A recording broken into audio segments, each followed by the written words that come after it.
Welcome to Sachs Realty's Tuesday Night Podcast, where we talk about anything and everything real estate. Each week, we deliver expert information enabling you to make better informed decisions while keeping more money in your pocket. If you're interested in real estate, this is your show.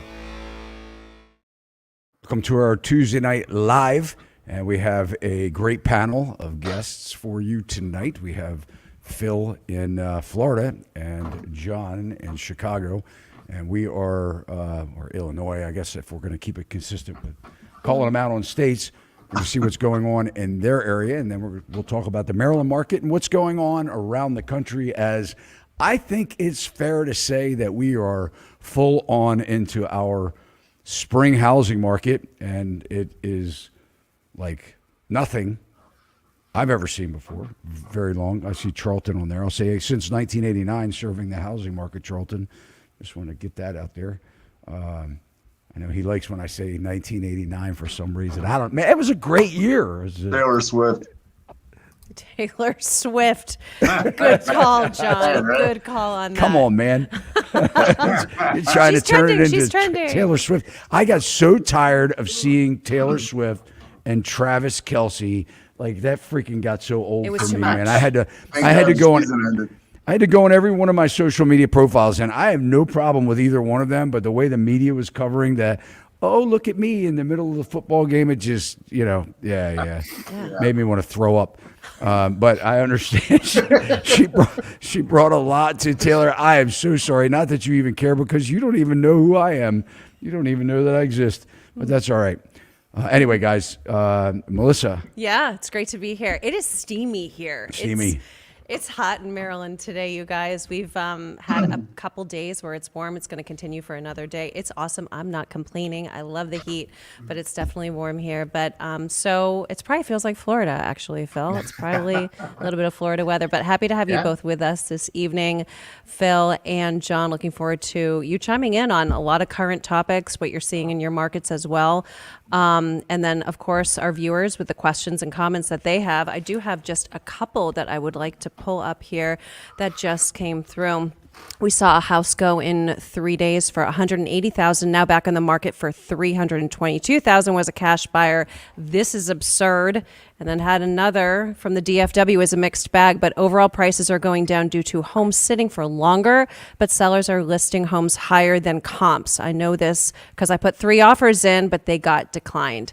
So we know that it's definitely competitive still in many markets. Absolutely. Yeah, for sure. Well, let's introduce our guests. Yeah. And we'll get Phil? this ball rolling here tonight. Tell everyone who does not know you, because you've been on the show before a few times, but introduce yourself, Phil. Tell everyone who you are and what you do. Yep. Well, my name's Philip Simonetta. I'm the broker owner of Pier 21 Realty. I also own the Florida Real Estate School by Pier 21 Realty here in Florida.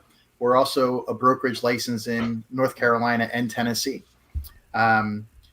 Pretty much been in real estate since I was about 19 years old, one way or the other. And it's about it. I mean, that's who I am, where I come from. And you're 29. Yeah, I just turned 29. Well, thank you, Phil. Yeah. Good to John, be here, guys. good to be here. Guys. Good to be here. John, go ahead. Hoffman. I own a Y-Rent real estate company out in Batavia, Illinois, which is a suburb of Chicago. I've been selling real estate since 1994, owned Y-Rent real estate since 2001. Probably half my business is REO, foreclosure real estate, and then the other would be retail, and I do some nonprofit stuff too. But explain to everybody. Yeah, explain to everybody what REO is for those that do not know. Yeah, it's real estate owned. It's basically means foreclosures. That's when it becomes a foreclosure, a property becomes a foreclosure. It's considered real estate owned at that point by the bank. Gotcha. And you're seeing a uptick in that? You know what? No, not at all. It's what we're seeing is a backlog of everybody's in forbearance. And I think they kind of want it that way this year due to the election. I mean, and I've got some stuff I'll show you here in a little bit just to kind of give you an idea how the government-backed mortgages are going right now. But, you know, there's really no foreclosures going on. You're either making your mortgage payment or you're in forbearance. And it doesn't, time-wise, it doesn't matter. Year, 2 years, 3 years. I mean, we've got properties that people have been in for years and haven't paid, and they've already been foreclosed and they're still in them. So, I don't know how you think they're holding them back, right? With the election coming, they've been holding them back for many reasons. I think the election has a big thing to do with it as well. Absolutely. I would bet anybody to prove me wrong that any government-backed loan, they're squeezing those down as much as they can because they don't want the blood on the streets right now. Yeah. And that's what they're doing. And I guarantee it. I mean, I have stuff I can show that, to give you an idea of how internally how it's working with the government-backed loans, Mm-hmm. Well, I know you have a lot of slides we'll dive into tonight as well. And guys, this show is brought to you by SachsRealty.com, our own brokerage. This is the show that we host every Tuesday night. And our podcast is really dedicated to everything real estate and the economy. If you've been following us, we're covering a lot of what's happening with the economy. And that includes, obviously, the housing market, which is our business. But if you guys are in Maryland, a couple things I want to point out here is inventory is very low. And if you're thinking about selling, there would be, some would say that it's probably a really good idea if you have a house that you've been considering selling. Now would probably be a very good time to put it on the market. There is still a lot of demand, and we don't have enough inventory. And if you're looking to buy, obviously, if you guys are in Maryland, reach out to us. We would be happy to help you. And if you're anywhere else in the country, you can reach out to the two people that you see on the screen if you're in Phil or John's area. But we also have an amazing broker network. You just go to SachsRealty.com, click on the map of the U.S., drill it down to the city where you're looking to buy or sell. And if there's an agent there, you can reach out directly. Their profile and all their information will be on the site. If it's somebody, if you're in an area where we don't have coverage, reach out to Melissa. She would love to help you. You can also book a call with me as well, going to our website. So we appreciate you guys spending your Tuesday nights with us. And let's kind of dive in. I guess one of the things that I want to talk about here that's first and foremost, the elephant in the room, are the mortgage rates. Right now, according to mortgagenewsdaily.com, and this came out today, mortgage rates on average are about 7.5% in the U.S. And if we go to Google, if you have a credit score of about 680 up to where you get into top tier credit score, you're about 8% for a 30-year fixed rate mortgage. And these rates are really starting to hurt. We're seeing where if people need mortgages, they need loans. And I guess you guys are seeing the same thing. I mean, buyers are really in a crunch.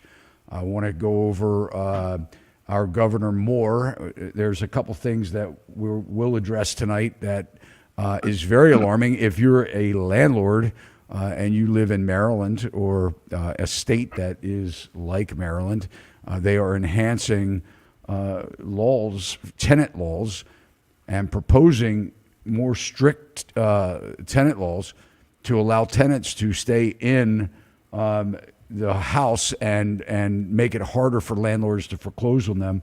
We're going to play a clip for you here in a little bit of our Governor Moore talking about how they feel that filing fees for delinquent tenants are too cheap for the landlords, so they're going to raise those prices. Maybe they think that will deter a landlord from filing to evict their tenant if maybe they're not paying, but also to make it very difficult for landlords to evict when there are extreme weather conditions like cold weather, and then he's kind of pounded on natural disasters. Don't know if we have more of those in the works, anytime soon. But talking about natural disasters making it very difficult or harder for landlords to evict tenants.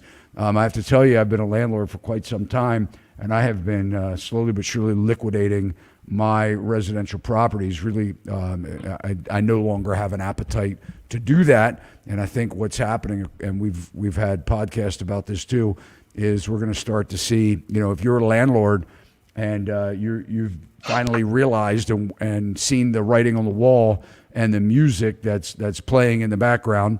That it's not easy as Instagrammers and TikTokers make it seem to be to have rental property.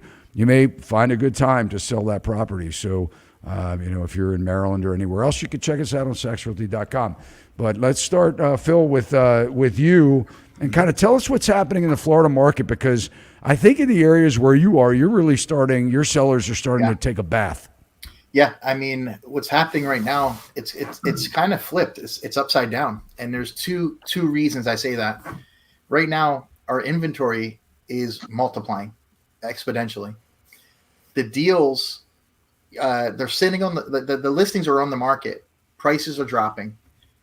Contracts are falling apart. Deals are coming back on the market at an alarming rate. So in addition to the large amount of properties coming on the market, you also have the deals falling apart, and then expirations and cancellations are also up a big number. So we're in this phase where everything's staying stagnant. Now, it depends, though. There are certain things that will sell, and they're still getting top dollar, places on the beach. I just got $5,000 under list on one that's closing May 7th. But again, it's not a local buyer. It's somebody coming from outside of Florida. So what we're seeing is the buyers we have here are coming from outside of Florida, cashed out, and they're spending the money still here. A lot of them are cash buyers, or like this one, they're putting $150,000 down. They're putting a large amount down. They had an appraisal waiver done on it, to give you an example of the kind of situation. House is a year old. The other thing that's contributing to this, I just ran a test on 5 markets. Now I'm in Jacksonville. We focus in Orlando, Tampa, Fort Lauderdale, Miami, those 5 areas. So I took a house and I looked and considered what the rent would be for it, like what a landlord would be charging for rent for that house in each market. Then I took that same house with a 10% down if you were buying it at today's rate, with the HOA, the taxes, and the insurance, which the taxes are up, and the insurance is getting crazy. And anywhere in those markets, it was anywhere, like in Jacksonville, it was like $500 to $1,000 cheaper to rent than buy the house the same house, right? Now also in Miami, it's closer to $1,500 to $2,000. So depending on where you are, the gap is minimum 500, maximum about 2,000. So, as we talked before in our last time we talked, I see 20-30% drops coming, because the only thing that's going to make sense for people to sell these houses and for buyers to buy them is if that price comes down to what you could rent it for if there's an emergency. If you can't make that payment, you need to rent that house out, you got to be able to break even. So if you have a house that's costing you $1,500 more a month to buy than you could rent it for, where does that put you in an emergency? Right? So now, without those prices coming down, who's going to buy it? It doesn't make any sense unless you just don't care about your money, right? Or you just have money to spend. So that's what you're running into. Now you have landlords who are also getting into trouble because a lot of the renters aren't paying right now. There's renters are going behind. People are losing jobs. I just had a client that were closing the same property on May 7th. They bought this house as an investment. They paid cash for it. They bought it as an investment, put a renter in. The renter was in there for a year. Brand new house. I mean, it was a Lennar home, just built.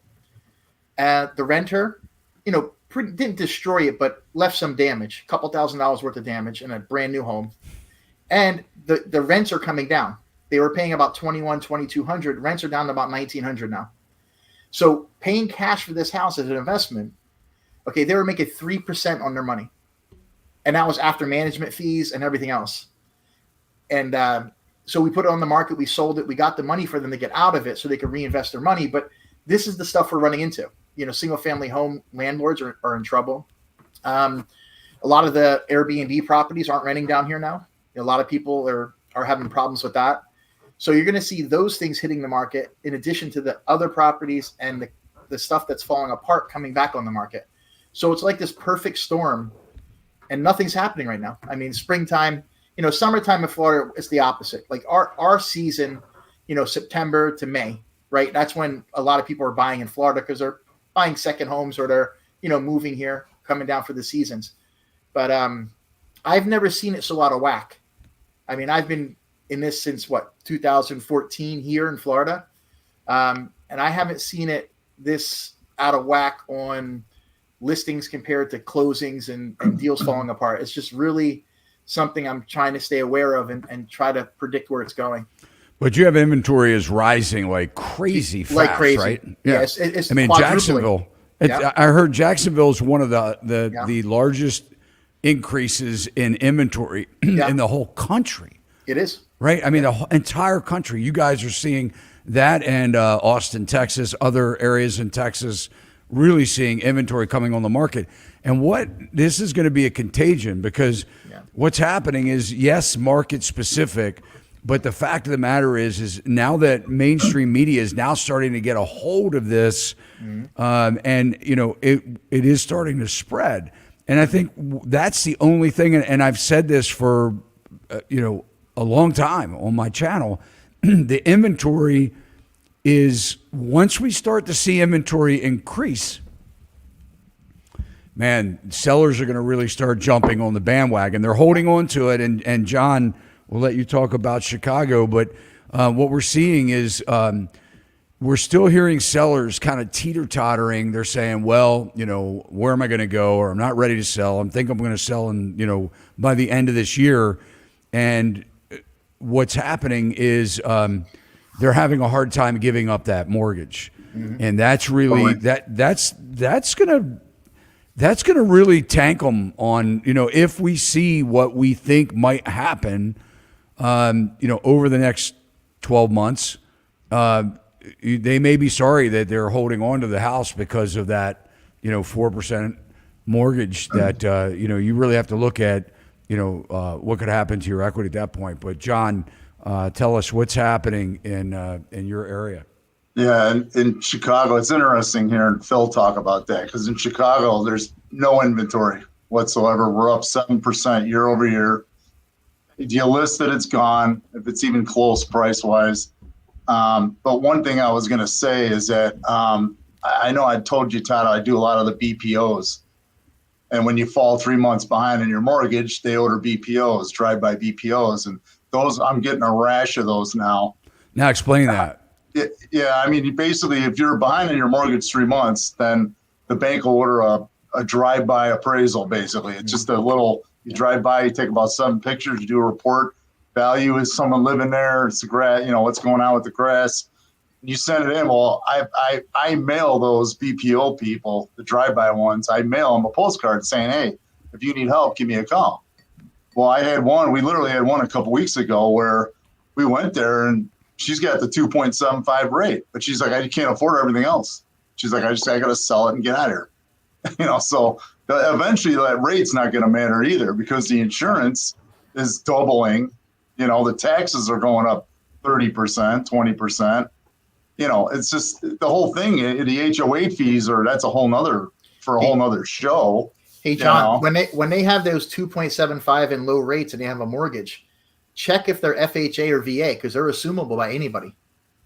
That's good to know. Yeah, I just did one. It's an easy listing and it's an easy sale. I mean, it's like they see that. I just saved the kid like $1,300 a month on the payment difference. That bought it, and I ended up double siding that because it was one of those things where we listed it and boom, I advertised it, and that's something to check. Isn't it time consuming though, Phil? Because that's the feedback I'm hearing from these assumable loans. Believe it or not, the hardest part. Yeah, the hardest part was getting Rocket Mortgage to call me back. Because once I got them on the 2008 phone, all over again. Yeah, I got Rocket Mortgage, getting a hold of the rep. I left a message. They called me. I left them. They called me. And then the kid was sick. And then after 3 days of trying to get a hold of him, once they put me with the right department, it was one of the smoothest deals I ever did. It was so easy. They did everything. They did it all. I just put it together. Now, because I handled both sides of the transaction as a transaction broker, I had all the documentation for everybody.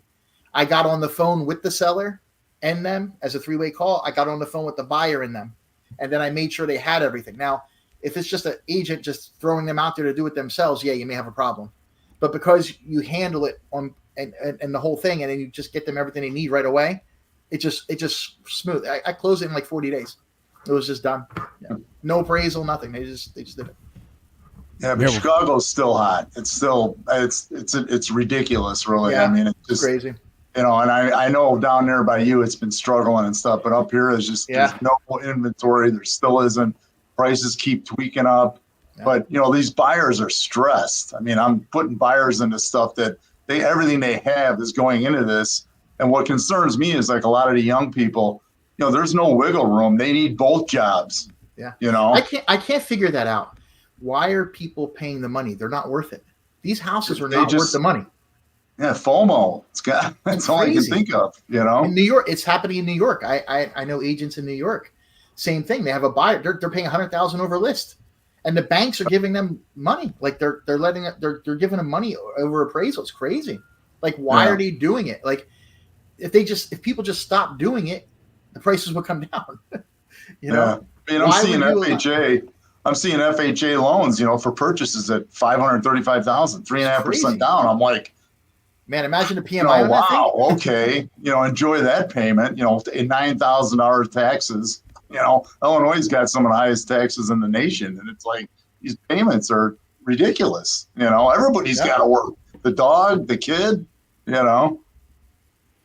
Yeah. So well, Maryland, we're still seeing a very strong market. I mean, we have depending on, obviously price range and condition of the house, but if it's a move-in ready, we are getting the same thing. We have clients that have made multiple offers and still aren't getting it, and they're giving everything away almost except for the home inspection. We never recommend, if you're a buyer out there and you're waiving your inspection rights just to get a house, I caution you on that. I think it's a really bad idea. A lot of people, it's sort of, we're seeing some bad habits forming again. And the whole reason is because the inventory is not there. So, I think if you've made it this far and you've held on, if you are, overreaching, you should really consider what you're doing. But that's what we're seeing. What's the biggest thing I hear too from buyers is it's like, well, we're tired of renting. And it's like, maybe you're better off renting. And granted, the rents are through the roof, but you can almost balance that. Like, you sure you want to pay $3,700 a month for this house? I'm telling you, the calculations I just did. I picked just 5 houses, one in each market, and they all it's crazy. It's cheaper to rent. Yeah, you're throwing the money away, but it's just, I don't know, man. I don't know where it's going. Phil, there's a question for you here. Excuse me just one moment. Sure. Phil, I'm moving to Jacksonville at the end of the month. My husband is there now searching for a place to live. Do you help find rentals? I can. Yeah, if they need something. Rentals are tough because they come and go so quickly. People moving in. There's 1,000 people moving to Florida a day. That's just a statistic that's been standard forever.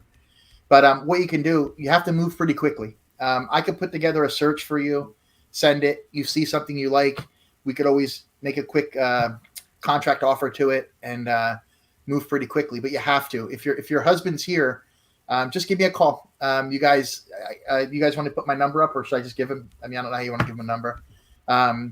Give me a call tomorrow in the office. Our phone number is 844-474-3721. Just give us a call, and I'll talk to you tomorrow and late morning, early afternoon, and I'll help you guys. If your husband's in town, I can meet up with him and we can do a couple quick searches, and I'll get you guys something in a day or two. All right, so let's talk about the lawsuit for a minute, because I know that's been on the mind of everybody, and we're all brokers here, own our own brokerage, and we're getting a lot of questions from our agents and our clients about what's happening. So a federal judge last Tuesday signed the NAR lawsuit. The preliminarily approved it. We'll say that. There is a court date in November. Between now and then, it's really sort of like a discovery period, or is some kind of a fine tuning of the details. But we are getting a lot of inquiries about what's happening. John, let's start with you. What do you think about this settlement? What do you think it's going to do for buyers and sellers, and how are you handling it on or sort of preparing to deal with this on your end? Well, I mean, we're still waiting for the actual guidance, that they're going to give you for how you handle it. I mean, we're basically signing everybody up. The pay thing, we're still kind of wrestling with that. It's funny though to me. I think that, if you remember like AT&T in the 80s, remember they were like, you're too big. And then they shut it down, broke it up into pieces. And then 20 years later, it was AT&T again, and it was a gigantic, conglomerate. They want to get it to where we're separated, but in the end, I don't see how these buyers can navigate real estate with no help. Going out and having to hire an agent. I just don't see how that's going to fly. It's just, to me, it's going to be, the more things change, the more it's going to go back to what it was. Because I just don't see how that's going to work where buyer's got to get his own agent. It won't fly. It won't. You're gonna have buyers becoming, basically the listing agent is going to become a dual agent all the time, and then you're going to have problems with that, and you might have lawsuits starting from that. So I just, I want to see more of it, but right now we're just basically sign everybody up. The money thing, we're just going to have to work our way through that. Explain what sign everybody up means. So, because a lot of people, we're going to have the buyers. If my agents have a buyer, get them signed up, and financially, sign them up financially. But some of them are like, we don't want to do that. Okay, well, at least sign them up so that, they're working with you and we're acknowledging that. It doesn't. In your state, do you have written buyer agency forms, or at least before all of this came to be, did you have to have a buyer sign something anyway? Yeah, so they're supposed to. And actually for the longest time, you just handed it to them. They didn't have to sign it. They could say, no, I'm not signing it. All we had to do was hand it to them. So that's where this. So what's changed? Nothing really, nothing at this point. But just we're just trying to get them signed up, moving forward to get in the habit of it. But we still don't even know what this is going to look like. I mean, they got to prove it. We got to, and then the NAR is doing whatever they're doing. But I just don't see. I think there's way too many loopholes in this right now to really figure out what's going to happen with it. Yeah. Well, in Maryland, we have buyer agency. We're a statutory state, so everything has to be in writing. And I think this is one of the, this is going to be a big lesson for a lot of agents, because I see where a lot of agents don't have they don't sign the form. They don't sign buyer agency form. A lot of them won't prepare it until actually they put an offer in on a property. And it is kind of awkward, because what happens, and this is no change for us. But what happens is, if you're a buyer and you're looking for real estate in Maryland, upon the first meaningful meeting or conversation, you have to present a form to the buyer that basically says, for a period of time, you hire me as your buyer agent. You don't even know who I am. And there has to be compensation in there. And we have a termination clause in there on how that contract would get terminated. But it's a contract. It's an agreement. Or the client shouldn't tell us anything confidential. Or we have a form that's called whom the agent represents. And so at the first meaningful face-to-face, you should be presenting one or the other, asking for either one to get signed. You either represent the seller or you represent the buyer. And I get it. It's awkward, because people are like, why the hell do you want me to sign this form? And I don't even know who you are. It's the first time we've ever met. But it's just the way we've been here in Maryland. I think this is actually, by saying that you now need to, we've always had to have this form, but I think now we'll see where brokers and managers may actually hold the agents accountable and get this signed. But that won't change for us. I think the biggest conversation for me anyway, it's how we're going to deal with the MLS, because who is NAR to tell a seller that they can't offer compensation to a buyer's broker should they want to do so? Right. And who is NAR to say that you can't advertise it on the MLS? So I think that this is, at the end of the day, all of this crap that's going on right now is going to be bad for the seller and the buyer, because everybody's confused. And that's the other thing. You're right. It's hard enough to get an agent to know how to fill out a form. And now you're going to have to get that same agent to explain what they're supposed to say to somebody based on these new rules or laws that will come from this lawsuit. I think it's a nightmare. What Phil? they're implementing is now what they're putting in place as of July 1st is every buyer, before you show them a property, you must have an agreement signed, or that's going to be a violation. So now, before you even schedule the showings, we've had that. But the thing is, we have it here in Florida too, but it's optional. You didn't have to do that because in Florida, you're assumed a transaction broker. So if you don't have the conversation about single agency, or you're not telling them anything, you're assumed, you're presumed a transaction broker. So that means which means what? You're representing the transaction. You're not representing the buyer or the seller. So when you're in Florida, that's ridiculous. That sounds messy. That's the most ridiculous thing I've heard. I teach this in the classes in the license. So how do you? And everybody goes, huh?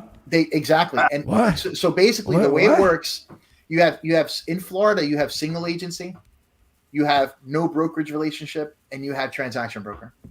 Okay. So if you're a single agent and you list a property as single agency, you owe full fiduciary. So you're a single agent, you cannot represent, just like up there, you can't represent the buyer and the seller as a single agency. However, well, you can as an agency, as a brokerage. As a brokerage. You just have to have two different agents. But in Florida, that's illegal. Dual agency is illegal here altogether. It's only allowed on a commercial deal when there's over $1 million in assets and both parties agree. So it's very confusing. So now, if I have a property listed as a single agent, I can be in no brokerage relationship with the buyer and do the deal. Or I can convert the single agency listing. Why do they need you at all at that point? Listen, it's what it is. It's just been this way forever. And it's maybe that's confusing. What it's all going to get down to. But when I teach it in the class, I step by step, I use examples so they understand. But here's the thing. If you deal with a buyer and you don't have that discussion, you're a transaction broker. That's the way it works. Now, you could represent the buyer and the seller as a transaction broker. That's the law here.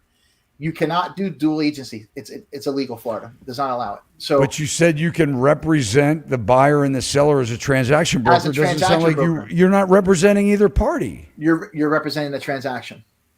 That's I never heard of that. Yeah, I'll send you guys. I mean, just Google it. It's. This is a perfect time for me to talk about my representation here. Hang on. Yeah. Let's sidebar here. I want to introduce you guys, and maybe this is a good friend of mine, man. I love this guy. Salty. He saw this and thought about me. This is Sachs Peanuts, right? Sachs Peanuts here, but. He put in here hot toddy. You can see here hot toddy Sachs Peanuts, extra salty. I'm about to get extra salty on this transactional brokerage BS.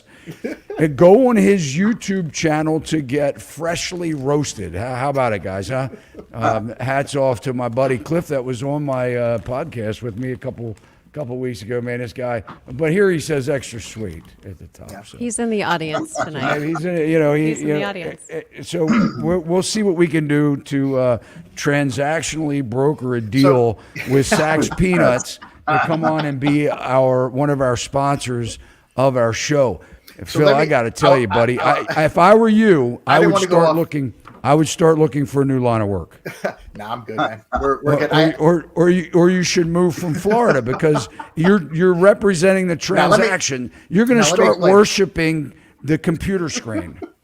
You're going to start worshiping. You're going to have conversations. It's like it's like your partner being a house, and you say, "Hold on, let me talk to my partner. Let me." What do you think? You think we should do? You think we ought to take this? I'm going to talk to the computer screen and say, "Should I take this deal? Should they take this deal?" I gotta come clean. I identify as a single family home. Oh God. Good for you, man. So anyway. All right. Well. What I was saying, we went off on the broker's relationships, but as for the lawsuit with the buyer agency here, with charging the buyer or the seller, how that's going to work. Why would a buyer hire you? They wouldn't. I mean, this is the conversation we had before. There's no incentive for a buyer to pay a buyer's broker. And the reason I say that is if I was a buyer and I wanted to look at 5 houses, you simply call the 5 listing agents and say, I'm interested in seeing this house.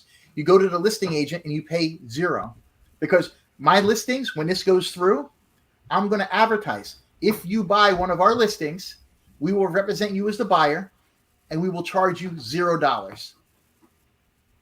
That's scary. Just So Well, there let's it not is. start talking about commissions because we Yeah, don't No, want no, no, people no, saving no, no. my Of course, clips. of And course. yeah, But we will represent you because we're representing our seller and to sell the property, and we will represent you as a no brokerage relationship. And then you take the contract to your attorney, you review it for $500, and now you pay nothing. Okay. So Now, you're working on some kind of a business model that where you can operate without being a realtor or a member of NAR and all that good stuff. Correct. Are you going to start your own MLS? What I would do is I would get the listings. I would charge a fee. Okay. Obviously, we're not going to talk numbers or percentages because we can't. But I would charge a fee to the seller to list the property. I list the property, and I have a fee if I list it and it's sold by another broker. Then they can negotiate. That's what's going to happen. In the offers, there's going to be negotiations. Or if I bring the buyer, there is no other fee for the buyer to come. Does that make sense? No. these buyers don't. These buyers aren't smart enough to do that. I don't. Yeah, I don't know. Buyers out there. So wait. Listen, I list house A. Okay. I get it, Phil. I get it. But does it make sense to me? No. I don't think you're needed at that point. But no, it can still go in the I don't MLS. think you're needed at that point. I think at that point, a seller know. can just list her own house and sell it directly to a buyer. I don't think the sellers want to go through that work, man. Well, they don't want to spend any extra money. They want all the money in their pocket, so why not? Well, I mean, at that point, look, if but- we start. Here's what's happening, and look, and I'm. You guys know what my opinion is for most of the agents out there. We don't have enough education. We don't have enough. We're not holding these agents culpable to their actions in a lot of ways, and there's stupidness going on, man. I had a showing on a house, and I had an agent in their client was walking around a house, and I had an agent negotiate a commission ahead of their client's needs. With me, like, hey, buddy, can you pay me more money in this if I can get you what you want, or this kind of deal? And I'm like, really? You're actually going to have a conversation? Your client is walking around the house. You're going to have this conversation with me right now? I mean, it's bullshit. I mean, what we're seeing out there is horrendous activity from a lot of these people, and I deal with it every single day. Right. So what we need to do is we need to get rid of people in this industry. That's coming. We need to be managers and hold things accountable. But there is nothing wrong with the system, in my opinion. Commissions stay negotiable. Here's what's wrong with the problem. This is what happened. There's a failure and a breakdown in the leadership in our industry. The brokers made the agents the customer and not the actual buyer or seller. That was a grave mistake and greedy from all angles in this industry, right? And then what the brokers decided to do was make money on mortgage and title instead of managing their agency from an aspect of what representing their clients, their buyers or sellers. This is what's backfired as a result of this lawsuit. Now, in my opinion, we've screwed it up even further, and now everybody you're going to have buyers that are going to have to pay their own commissions. I don't know how they're going to do it. I don't see that happening. I just don't. Something's going to be a break in this somewhere. Too.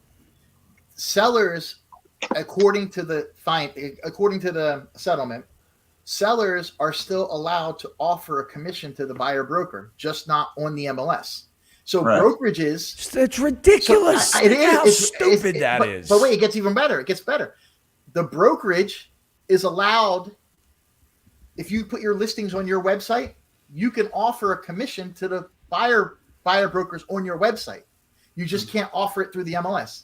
It's like I don't know what the legalities. No I just had a conversation with our attorney about this yesterday, and we're kind of looking at all different angles and saying, okay, what is allowed and what isn't allowed. The questions are even coming to be, and guys, if you're buyers or sellers and you're listening to this back and forth, it may mean absolutely nothing to you, but if you're an agent that's listening, it means a lot.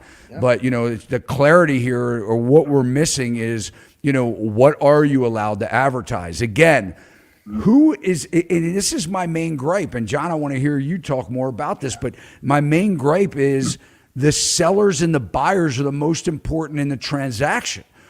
That's the bottom line. The seller should be able to do whatever they want. If you take all the sellers and round them up, this is greedy lawyers that, have put their prongs into this, saw money and opportunity, and what's happening is, let's look at this. And I'm not advocating for NAR. Believe me. I'm advocating for the buyers and sellers, right? If I am a seller and I'm hiring a professional to sell my house, and their professional's membership owns the multiple listing service, why am I penalizing my seller if they want to incentivize somebody to bring a buyer to their house? Right. Well, that doesn't make any sense. So they're saying, well, you can still offer the commission, but now what? Their listing agent has to be reachable. So now you're going to put the hopes that the buyer's agent can get a hold of the listing agent and call them on the phone 15 times because nobody answers the phone anymore. Maybe you tell me how you would like me to communicate with the agent. How would you like for me to find out if there's compensation for my buyer to pay their agent or they can't have one? How will I find that out? Todd, that's the thing. Yeah. Todd, it's like you said it earlier. It's like 88% of the agents don't sell anything. Mm-hmm. Okay. And when you send emails and they don't even reply to emails and they have a house listed, it's terrible. Okay. You can't even get showings on them because you can't find them. Or you almost have to go to the house. That's the number one problem, is that these 88% of these agents, probably more, shouldn't even be in the business. But because they can fog a mirror, they can get a license, and this is where we're at. So even all these rules and everything, that's not going to solve anything if you don't solve who's doing it. To me, anyways. It's basically they created chaos of the Totally. system. They and I don't know how you fix it. It's such a mess, and there's so many different angles coming. I don't know how it gets fixed. I don't know. It's going to screw the buyer and the seller both if it's not handled right from here, because the buyer, that couldn't be at a worse time for them. So now the seller is going to say, I don't want to offer anything, right? Potentially, because they won't have to. And, and now, the buyer is going to be completely on their own, which is worse than teaching them to shop for a good agent. How about this question? Does the contract mean that even if I don't like the agent, I am stuck with that agent, or is the contract just stating who the agent is representing? So in Maryland, at Sachs Realty, we have a very easy termination clause in our buyer agency agreement. If you don't like working with us, you just let us go. The only thing is that it protects us on the commissions based on what we've shown you. If you decide to buy that house at a later time, we have some protection in there for that. But basically, it does say that you're being represented by that agent, by that brokerage. That's what a buyer agency agreement does. It says, look, we work for you, and if you're not signing that, then technically we work for the seller, even though we don't know who they are.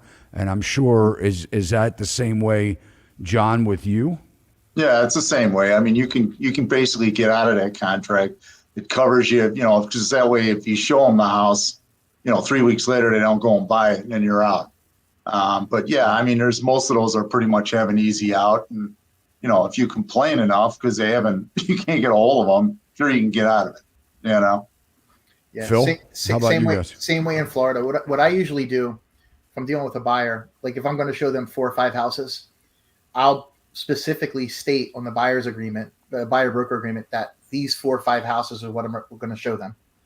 Then if they're happy with me showing those 4 or 5 houses, then I'll do a general one with them moving forward. Like I don't put the pressure on them to say, hey, I mean, I know once I do what I do and they're like, okay, great.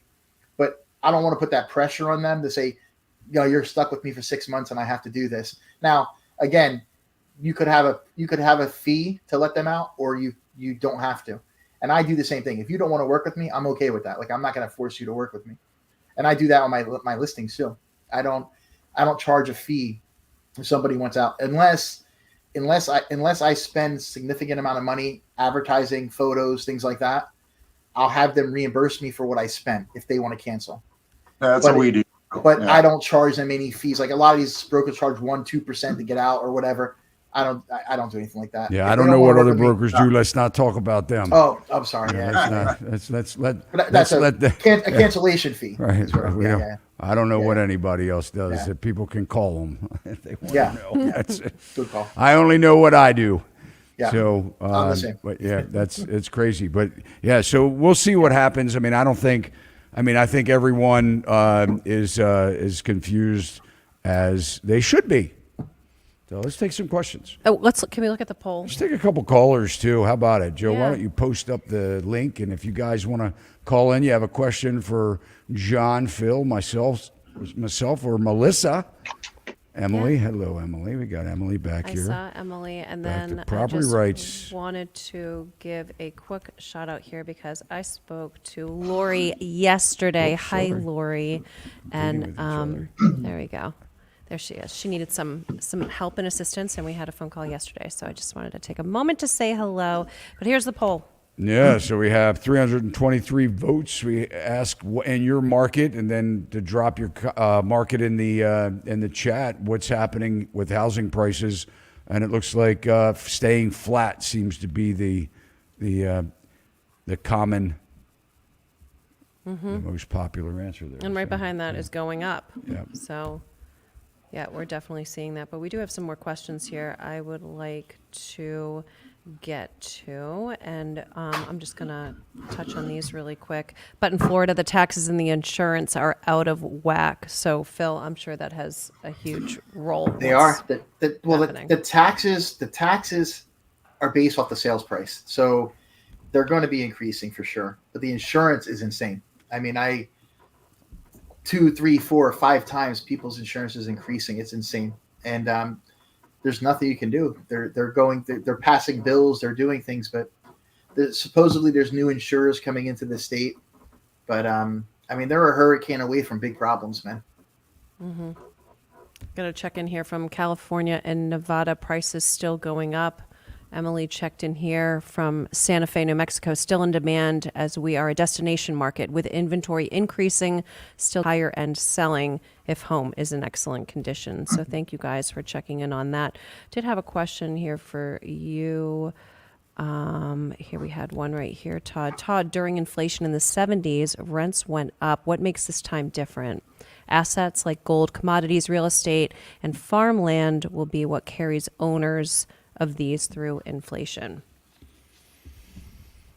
Well, I mean, I don't think we're far from what we've seen in the 70s. I mean, I think we're the only thing we're not seeing is interest rates going up, and I believe that they will. But as far as rents, I mean, we're just in a time right now where we're in a housing shortage. People bought up all of the available real estate, and there's nothing out there. We had with the printing of more money in 2 years, and I know you guys probably get tired of me saying it, but we printed more money in 2 years than we did in the last 200 years. And we flooded the market with the lowest interest rates that we've ever seen to purchase assets like real estate. And we let the prices just get way out of hand. And we know that, salaries haven't kept up with it, and I don't think they're going to catch up with it. And I think as a result, we're going to see rents come down. Yeah. I think the Fed should be raising rates right now, not holding steady, not dropping them. I mean, I don't know where anybody comes up with the plan that we should drop a rate at all right now. Rates are low compared to the last 70, 80 years. They should be raising rates right now. But And the problem is, he said it, and it's going to hurt. But too bad you have to go through some pain to straighten out some of this crap. What's but different now? the banks are insolvent. If they raise the rates, Yeah. the banks are going to be completely wiped out. I mean, it's They can't they're cover the insolvent. interest. What's different now though is you have many other factors than just inflation. In the 70s, it was just inflation. You have world politics now. You have a one world economy. You have things going on. They shut down the Strait of Hormuz. Right there, I mean, you're going to instantly go to $200 a barrel oil, right? There's all kinds of things. War. There's so much happening. There's money being given to other countries and billions of dollars, right? There's so many other things that are affecting the inflation, which the inflation numbers are giving us aren't real. Our inflation is more like 20-25%, man. They're just calculating it. They're just calculating it. Mortgage rates are going to be 10%. I said that months ago. One of the times we talked, between 8 and 10%. Well, I'm not so sure that real estate is a hedge against the inflation. Not anymore. It's all smoke and mirrors, man. So I think that's it's different. Not worth what these houses. Look, we're in real estate. We're all brokers. We've been in this business a long time.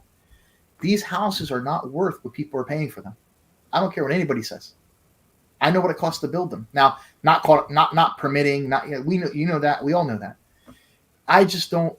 I mean, it's just people making them worth what they're worth. They're not worth the kind of money people are spending. I just, in my heart, I believe that. I tell people that, but the market's going to determine what the market does, but it's not determining it naturally. It's being influenced by so much coming from government, coming from people, coming from foreign buyers, coming from investors. You could have bought acres of land in Florida for 5-10 grand 5-6 years ago. Now they're 15, 20, 25 grand. Because there's investors buying, it's just people holding it and they're spending more money. It's the same land. I just don't think. I think it's going to come back and it's going to swing back to a certain percentage, not all the way down, but I'm telling you, there's a 20-30% break point there from what I'm calculating when I do these calculations, rent to buy and things like that. I'm telling you, it's just a matter of time. Something's going to happen and it's going to hit. I don't know what, but it's going to happen. That's what I keep saying. You don't know what. I don't know what's going to I don't know what's going to trigger it. I don't know what's going to trigger it. There's going to be a trigger though, man. And it's going to happen all of a sudden. I'm telling you. I mean, you got a caller on deck, don't we? Go We have a caller, Jacob. Right. Can we bring him in, Joe? Thank you. What's going on, man? Hey, Where are you Jacob. calling from? Hey, how's it going, everybody? I'm in Jacksonville, Florida. I'm one of the people that opted out of the market, and I'm renting. I'm in the short-term rental, and it stings every night because I'm just burning cash. But it's my only option right now, and it's hard to deal with, but life's got to move on, Well, you're in Phil's backyard. I know. I was going to ask Phil if he would take me out to lunch and talk about some options because I'm telling you, I'm paying $1,900 a month for rent in this small place. I never would have imagined I would be doing this in Jacksonville when I moved here in 2017. Yeah. I moved here for a pay raise. Real estate was cheap. We looked and looked. The market started taking off, and I was like, okay, let's make sure we're getting in the right thing. And I missed the boat, man. And now here I am, and it sucks. I look at moving to other places, but it's like this everywhere. The thing is, Jacksonville market was one of the most affordable markets in Florida, and it's still, there's still pockets and there's deals. Don't get me wrong, there's deals. And I just I was talking a couple minutes ago. I had a buyer and a seller in the situation, but you can look for a property that has an FHA loan or a VA loan on it, and you can assume that mortgage. There's mortgages out there 2.9, 3.5. People who are selling their homes in those situations, and they don't even know the mortgage is assumable. Like their agents don't know that. So you got to look. It's not going to be easy, but you could find it.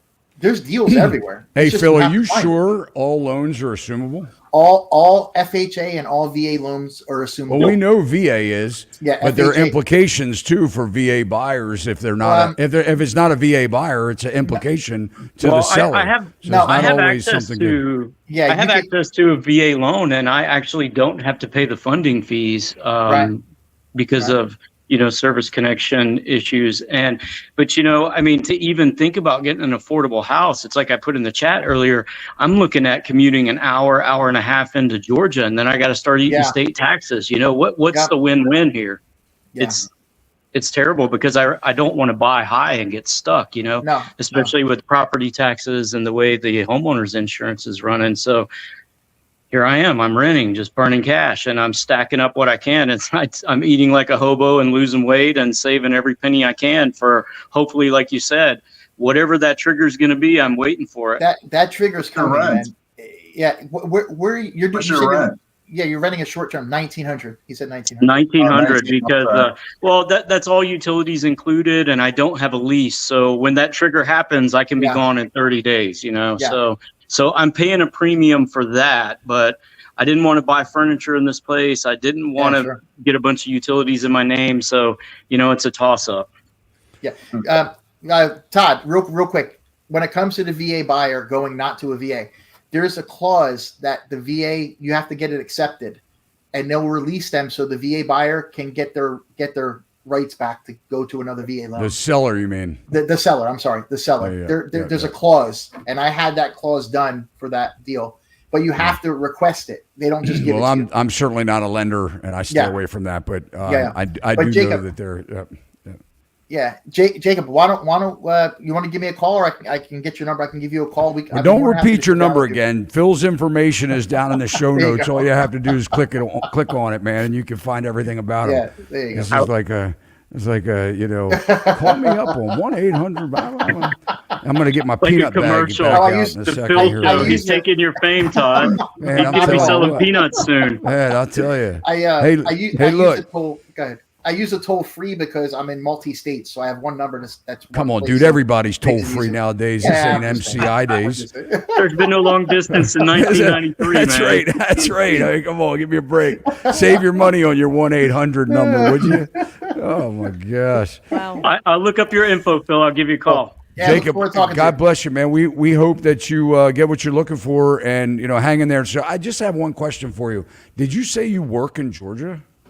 No, I don't. I work here in Jacksonville. So you're talking about moving to Georgia. And I'm talking about moving to Georgia to get away from the crazy taxes and eat the commute, eat the gas, and eat the state taxes. What do you do? I moved to Florida to get away from state taxes, but now I'm about to run away from it, What do you do? I'm a government employee. Okay. Yeah. I do IT work. Okay, gotcha. Well, you know all about the long distance phone calls than what it used to be, right back in the day. Yeah. Look, man, God bless you, brother. We appreciate Jacob, you calling in. Don't cut yourself short. I'll find you a deal. We'll find one, man. There you go. All right, That's man. a promise. Sounds good. We want updates. Thanks, you, everyone. Jacob. All right. All right. Bye-bye. We have another caller on deck, too. All right, let's David. bring him in. Phil, man, you're cleaning up on this show, brother. Look, man, does anybody not want an agent in Florida? I mean, come on, Todd, man. I'm Chicago here. I'm gonna take him to lunch. I'll grab a pizza, man. Yeah, you're gonna. Oh man, you're so kind. You're gonna give him a pizza that costs you $1.50 to make. I'm gonna take him to lunch. If Jacob's still listening, I demand something. And look, don't let him try and buy you a Maryland crab cake either. They suck in Florida. We'll go over to the beach. We'll grab something at the beach. A nice little spot over there. That's it. Oh, my God. David, are you here? I'm here. I was just waiting. All right, David, I where are you grew calling up from? to be polite, even though I didn't start out that way. I interrupted, but eventually I learned. You're on a my wrong lesson. show.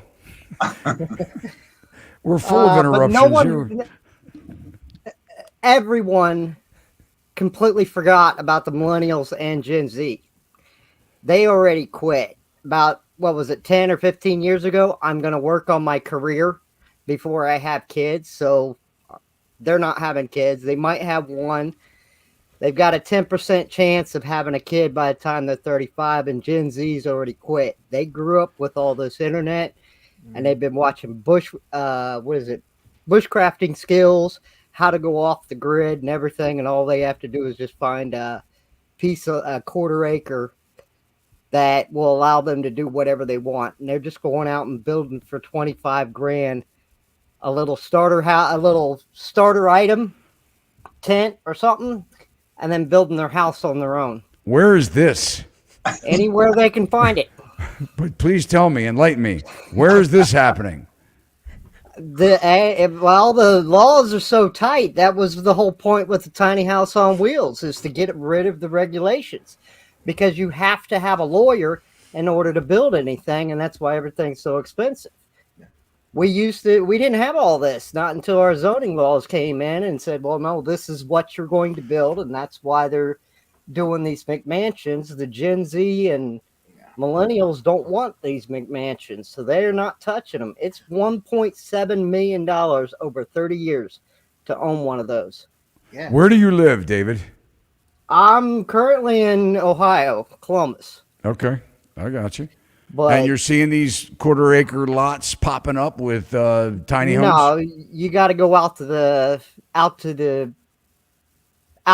the main county of whatever city you're in. Anywhere the smaller counties with the small little might have a town of 1,000 people or something. Those counties don't have the restrictions. And that's when you build as long as you don't have a foundation, right? As long as you don't have a foundation, it got to be on wheels or it's got to be like an RV. You can put it on a foundation as long as your zoning laws don't say this is what you have to build. Texas has no zoning laws. They don't even care. Yeah. They don't like Airbnb in Texas. A lot of they're trying to get rid of them by coming up with a law. Houston came up with a law that said you must live in the residence if you own it, because they're trying to kick these companies out. What do you do, David? Government. I'm retired vet. Okay. Well, David, have you been on before? Yes. Yeah. Okay. I thought figured. your voice sounds familiar. Yep. Yeah. Well, thank you. I can tell you a whole lot. I predicted this probably about 6 to 8 months ago, and I dug this all on my own. I just started back 1900 looking through everything. And do you live in a tiny home? A lot more.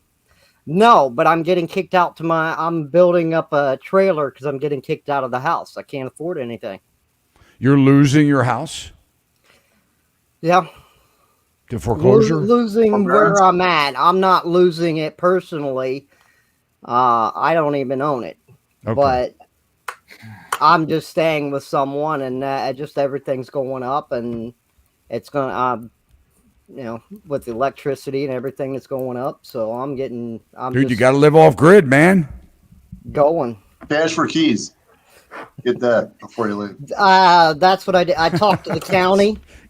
They were buying they're looking for the desperate sellers to trying to get out, and the previous rates about 2 to 3 years ago, whatever they are still offering to this day 10 to 20% less, and they're selling off in mass contracts of 10 to 20 houses at a time at 200% to 250% in profit to BlackRock and companies overseas, and 250% profit, pure profit.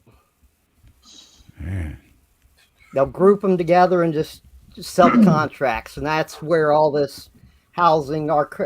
Houston had a crash, Q4 22, and it Michael Bordenella, but what's his name? Michael Bordenero? Yeah, he just witnessed the crash. It just dropped in Miami. He just did a couple of videos on it. All right. Mm-hmm. Well, we really appreciate you, David, signing in. Thank you, again. David. Yeah. Best wishes to you finding a place. Okay. Good luck with everything. We have more questions? You wanted to get to a video. Did you want to do that now? No. Not yet. Okay. I want to see if we have any more callers that want to come in. We have no callers. No tiny houses in Illinois yet. We are video. Yeah. This is true. We're a moving video. Yes. Yes. Todd, are there tiny houses by you? No. Not that I know of, man. I haven't seen any. We do have a few trailer park type communities that are, local, but I haven't seen tiny homes pop up around us. They have some villages. They have some tiny home villages they're starting to put together. Yeah. Different areas of Florida. You see. Yeah. Mm-hmm. Oh, Emily said here, let Phil know I get buyers from Florida now. She's in New Mexico. Yeah, no, people, listen, as many people are moving in. I think the number was 800,000 moved in, and I think 300,000 moved out. People are going. I just had a client sell here and buy in Tennessee. People are going. New Mexico. Well, look, I know you guys, tonight you're getting a real estate show. So, last week we did a real estate related show too. We talked about insurance, property insurance. Yeah. Yeah. So it is good to stay true to our channel, and Definitely. let's take some more callers. If you Yeah. guys are So- out there and you want to come on, Raymond, I Would see love to talk with the you. link is at the top. I believe it's pinned in the live chat. So please. if you have a question, you want to come on and ask Phil or John or myself Yep. or Melissa. Or me. Melissa loves taking your emails and your calls as well. So if you are in need of an agent, you can always reach out to Melissa. Reach out, of course. She will be always glad happy to to help help. you. Absolutely. But in the meantime, while we're waiting for another caller to hop on, got a question here for you, Todd. Todd, after an inspection, why would a bank finance a home that needs a new septic system without it being replaced? Well, I mean, I guess they shouldn't. If it needs to be replaced, I mean, it's kind of an important, Yeah. that's kind of important on a house that has a private sewer system, septic system. I'm not. I mean, if you know something specific where this happened, that would be news to me. So if a house fails its septic, it's almost like not having water. If it doesn't, have water, the well is dry. You're gonna have a hard time getting a loan, unless they just kept it from the bank. But I don't know why a buyer would want that. Septic systems can be very expensive. I mean, they could cost as much as $30,000-$40,000. Yeah, very expensive. I think the only way a bank would do that is if it's either being replaced before closing or if they give them like 30 days after closing, right? Like if there was like a holdback or something. like a holdback, yeah, right? That's Yeah. the only way. I don't think they would. I don't know of anyone that would give a loan if that wasn't addressed. We do have a caller. And there are multiple components to a septic system as well. It could be drain fields that need to be, new drain fields that need to be installed. It could be something with the system itself. Maybe bats need to be replaced, the baffles. video on this. So yeah, Yeah. it could be a lot with Yep. that question. Yep. Joe, do you want to bring in? Hey, what's going Hello. on? What do we have?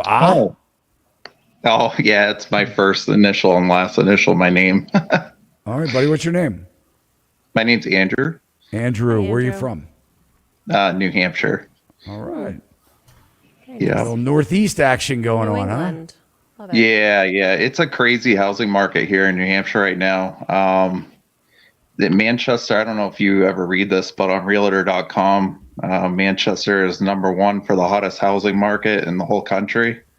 Okay. They do like a top 10 list in the country, and it's just Concord is on there and Manchester, and it just blows our mind.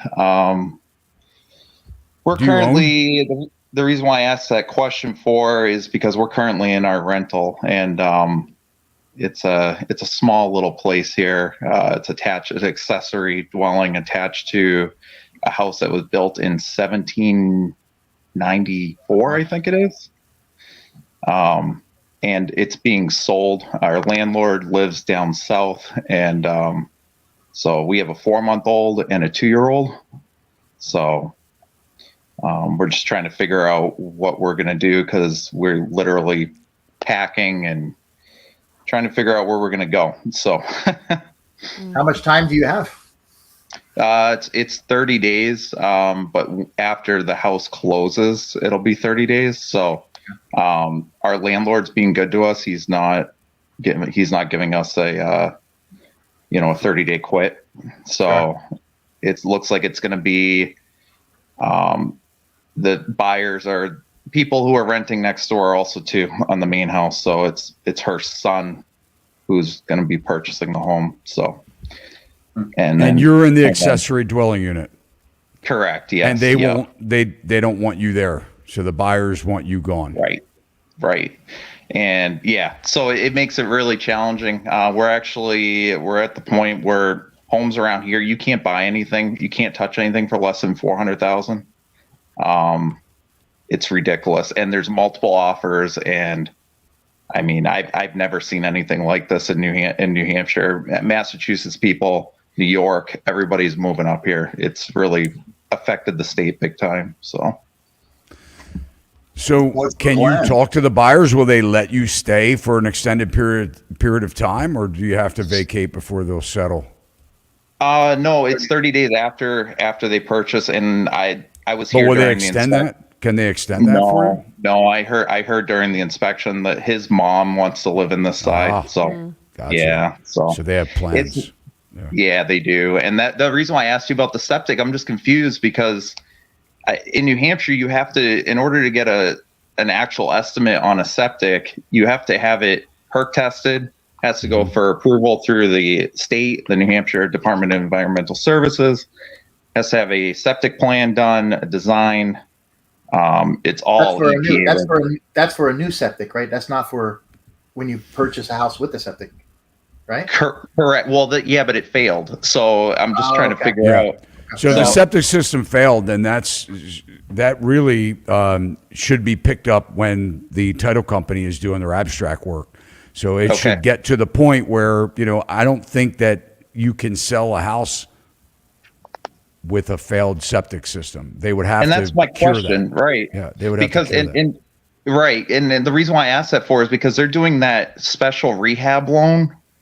You talked about it a couple weeks ago. The FHA 201 or 43K. Yeah. Right. That's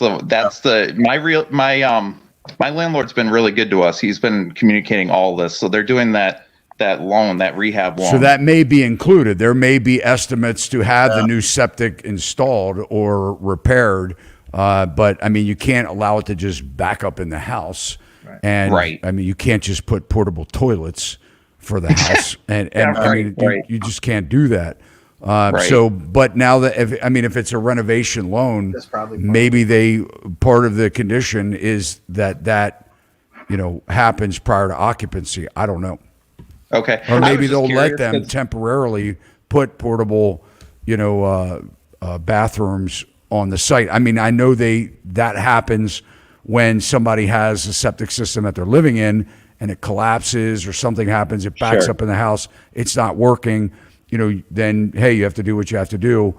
Maybe they'll allow for, like a tank to be installed. Gotcha. But, I mean, it sounds a little bit more detailed. It was just more of a curiosity and here's the weird part is he got an estimate. My landlord said he got an estimate from them for $25,000 that they're looking to have taken off. And I'm like, there was no excavator here doing a perk test. So it's just, all those games that the buyer and sellers play, it's just, I don't know, it becomes back and forth. But for us, it's really, go ahead. It sounds like you're hoping it'll buy you some time.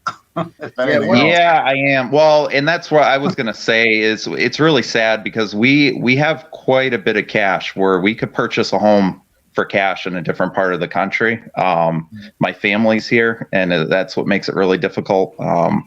But moving with two little ones. What was that? What do you do for a living? So my wife is a nurse. And she works for a corporate office here in New Hampshire for long-term care. And I am actually a stay-home dad. So I raise our two little ones. Yeah. So that's not an easy job, man. No, it's not. No, it's not. I used to own a landscaping company and I got severely injured with multiple concussions. So I ended up, and also chronic Lyme disease, which is terrible in the Northeast. So I'm from Philly. I know I have some friends that had a lot of problems with that, ticks and things like that. Right. Right. Yeah. So we have one thing. I want to throw one thing out there for you. Something to consider if you're thinking about buying something. Yep. I mean, I don't know if this is something that would work for you, but keep this maybe and think about it. Maybe buy something multi-unit. Live in one, rent the other one or two out, and it will offset some of that expense for you. Correct. That's something I advise military veterans who are coming out of the military to do that with the VA loans. Sure. Where they can get and they can have so they don't even think about it. I just wanted to throw it out there. Maybe it's something that didn't even cross your mind. That way you can. No, I've looked into it. Yeah, we've been looking at all of that, and it's just really difficult because we could pay cash in a different state. Like we're looking in Ohio, Youngstown area. Yeah, I have friends there. Yeah, and you can get homes there for the cash when you can't even touch them here. You know what I mean? So is that commutable for you? Is that close enough to family, or is that something that Like how? It's like how that's far? the problem. It's about 10 hours away, so that's what makes it challenging, But at this point, it's our family. We got to do what's best for us, Yeah, no, for sure.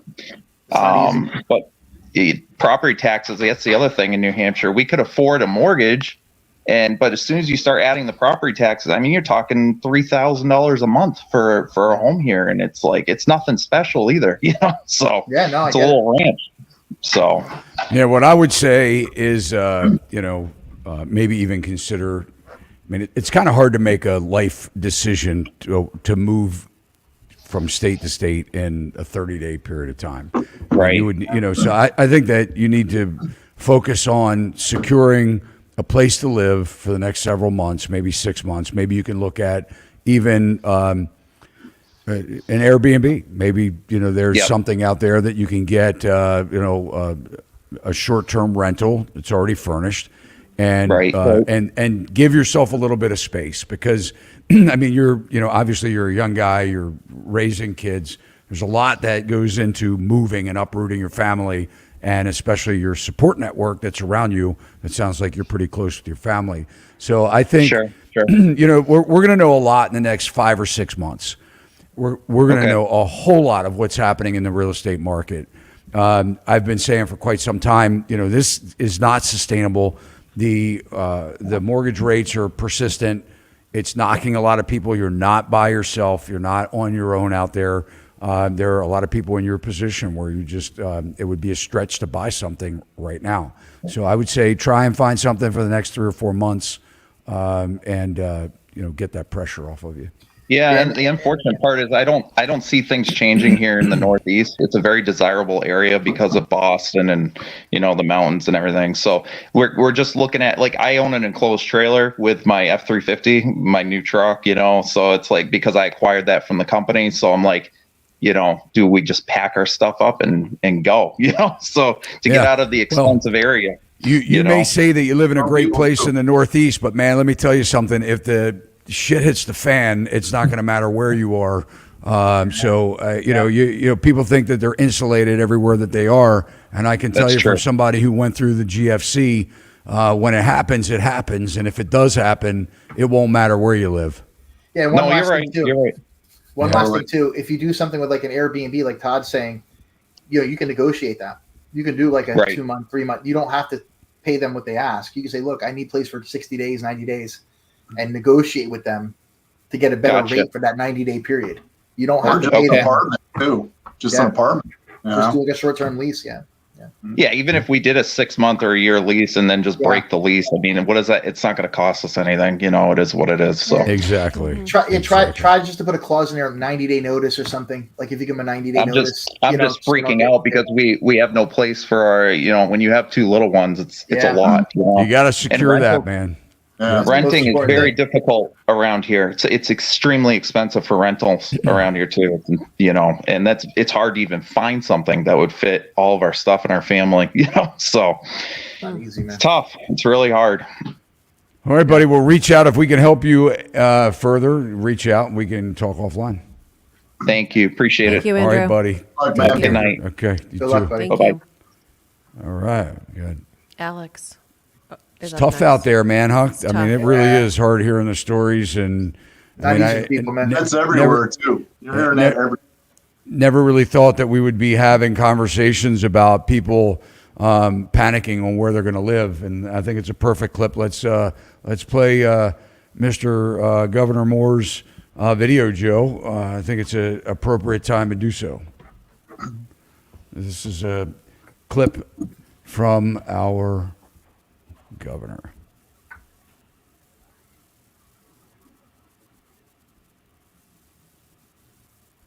Make sure we got the audio too. Leaving the state because of housing. We're talking about people who are in the community, who are working in the community, but oftentimes just their salaries cannot keep up with market rates that continue to push. A delegate from Baltimore. We're having streaming issues. It was kind of chopped up. Yeah, I think there's a couple clips, right?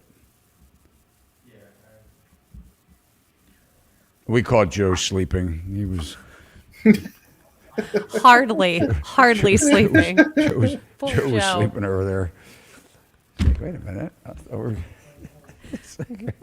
Here we go. All right. Joe redeems himself. This is live That are TV. leaving the state because of housing. We're talking about people who are in the community, who are working in the community, but oftentimes just their salaries cannot keep up with market rates that continue to push. Basic things like increasing a filing. By doing certain basic things like increasing a filing fee, which right now in the state of Maryland is the lowest inside of the entire country, of making sure that in extreme circumstances like extreme cold or natural disasters, that we're not evicting people from their homes in the middle of natural disasters. Baltimore County. All right, well, there you have it.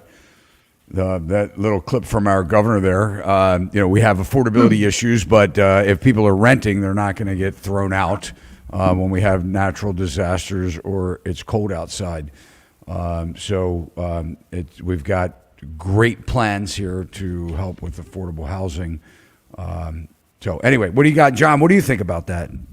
They don't throw them out in the winter anyways. At this point, they don't throw anybody out, really, from what I can tell. But, what is that? More bills? I mean, more money probably being pumped into something? Is that kind of what we're talking about here? Yep. I mean, it's just, you can't, like I keep saying, it has to correct. This thing has to correct. You can't just keep pumping money into it to, let's build small houses. Let's, all that. It's just too much.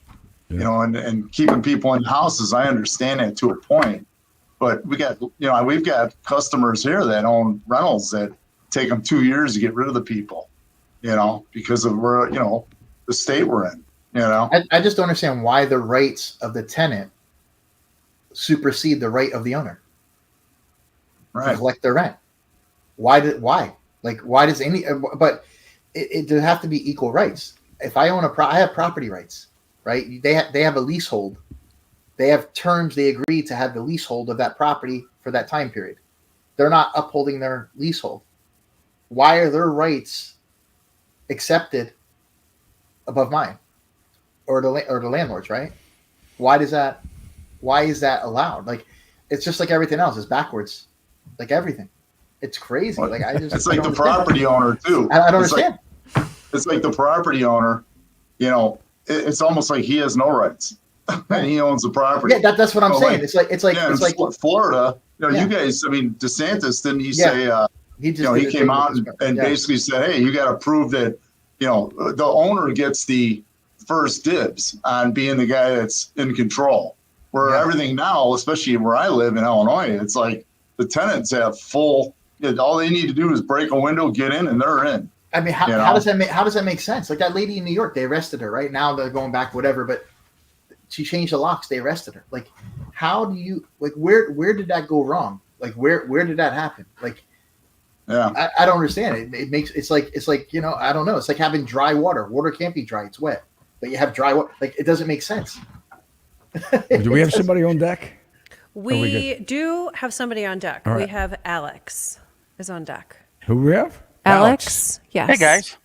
What's going on? How are you, Alex? Where are you calling from? Hey, I'm calling from Jacksonville, Florida, and I want to say thank you for allowing me to ask my question. Everybody's in Jacksonville. Hey, Oh, there he goes. I'm sorry, He's Todd. I'm left. sorry. He's gone. Todd, I want to hear your expertise. But he's coming back. That's it. All right, thank you, sir.